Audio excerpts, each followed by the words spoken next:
Good morning mga kainang Rose. Ayan, kagigising ko lang guys. At syempre, dediretso na tayo sa ating labahan. At daran, punong-puno na guys. Ayan, malapit ng maapa. O, diba? Kaya ang umpisa na natin guys. Maglalaba tayo for today's video. Gawa nga guys na ipunan tayo ng madumi dahil nga 'di ba umulan. So nung nakaraan paglaba ko guys ay sinampay ko lang dito sa loob ng bahay at 2 days ko siyang pinatuyo sa electric fan. So iba talaga yung amoy kapag naglalaba tayo at nasisikatan ni Haring Araw.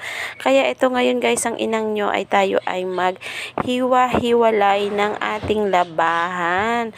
O ayun, si Aling Maliit sa likod ko ay kumuha din yan ng ice. So, hiwa-hiwalayin ko lang yung guys, yung puti, light color, at saka yung dark color para tayo ay makapaglaban na. Kasi guys, umaraw na siya ngayong araw, kaya pwede na tayo maglaba. Bawas-bawasan natin yung ating trabaho. At dahil nga, tingnan nyo naman guys, look, malaki na tayo dahil wala na tayong ginagawa. At eto na nga guys, nakapuno na.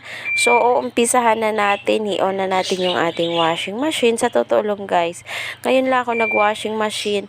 Dati talaga ayoko, talaga nagkukusot ako. Pero gawa nga guys, ay pabata na tayong pabata. Lalo na guys, yung mga labahin ko minsan ay comforter.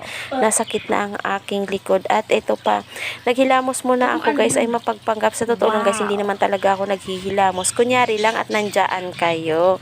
Char, hindi guys, kasi nga, so kailangan natin maghilamos at lalagyan natin ng ice yung ating mukha. Gawa nga guys ay nangangati yung mukha ko. Ayan, ang purpose ng yellow ay pampakapal. Char, pampakapal ng mukha nang hindi ko na mararamdaman. Para mararamdaman ko na lang yung manhead. At gusto ko na talagang maging manhead. So, ito na nga guys, ang ganda. Punas-punasan lang natin ng konti. Then, next na tayo sa ating gawain. O, alam na kung anong gagawin natin araw-araw guys. Hindi po pwedeng hindi tayo walis. So, araw-araw guys, ayan talaga guys. Nasa listahan ang araw-araw, hindi po pwede na hindi makapaglinis ng bahay kahit pa paano, hindi naman talaga general cleaning. So araw-araw makapagwalis lang nang hindi maimbak yung dumi ng ating bahay. So ayan guys, so gising na si Ate Jill, so magluluto na tayo ng breakfast. Ayan, magto-toast bread